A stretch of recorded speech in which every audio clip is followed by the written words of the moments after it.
നമസ്കാരം. ആ അമ്മയുടെ കരച്ചിൽ കേൾക്കുന്ന ആരുടെയും നെഞ്ചൊന്ന് പിടയും.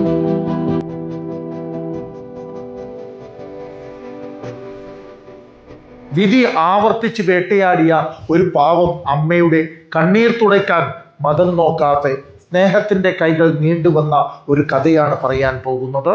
ഇത് പാണത്തൂരിലെ 75 വയസ്സുള്ള മീനാക്ഷി അമ്മ.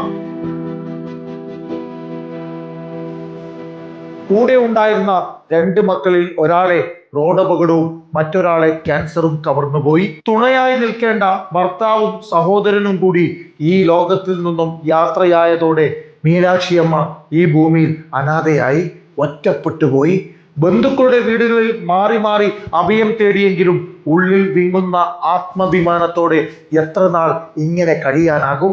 മനസ്സ് തകർന്ന് എങ്ങോട്ടെന്നറിയാത്ത പകച്ചു നിന്ന ആ അമ്മയ്ക്ക് മുന്നിലേക്കാണ് ഗ്രാമപഞ്ചായത്ത് അംഗവും BJP നേതാവുമായ വേണുഗോപാലും വിൻസെന്റും ദൈവതുല്യരായി കടന്നു വരുന്നത്.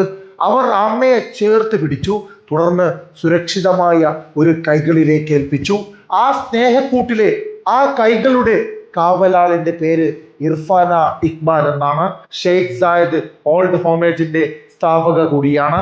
നേരത്തെ ജീവിതത്തിന്റെ അവസാന നാളുകളിൽ എല്ലാം നഷ്ടപ്പെട്ടു പോയ നാരായണൻ എന്ന മനുഷ്യനെ ചേർത്ത് പിടിച്ചതിന്റെ പേരിൽ ഇർഫാനയ്ക്ക് നേരെ ക്രൂരമായ സൈബർ ആക്രമണങ്ങൾ നടന്നിരുന്നു. മനുഷ്യനെ മനുഷ്യനായി മാത്രം കണ്ട് ഇങ്ങനെയുള്ള നൂറുകണക്കിന് നാരായണന്മാർക്കും നാരായണിമാർക്കും, ഇനി പേര് ഏതുമായിക്കൊള്ളട്ടെ, തണലായി നിന്ന ഈ സ്ത്രീയുടെ നന്മ ആക്ഷേപിച്ചവർക്ക് അറിയില്ലായിരുന്നു.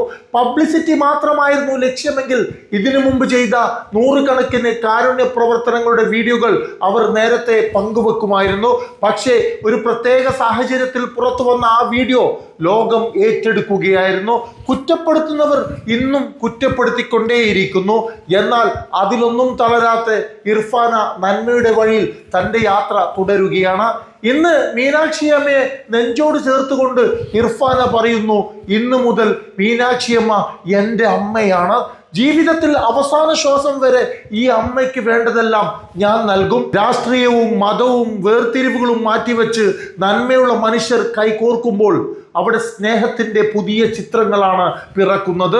വിമർശിക്കുന്നവർക്ക് അവരുടെ വഴിയെ പോകാം, പക്ഷേ ഇർഫാനയെ പോലുള്ളവർ ഈ നാടിന്റെ കരുണയുടെ പ്രതീകമായി എന്നും തിളങ്ങി നിൽക്കും. നന്ദി, നമസ്കാരം.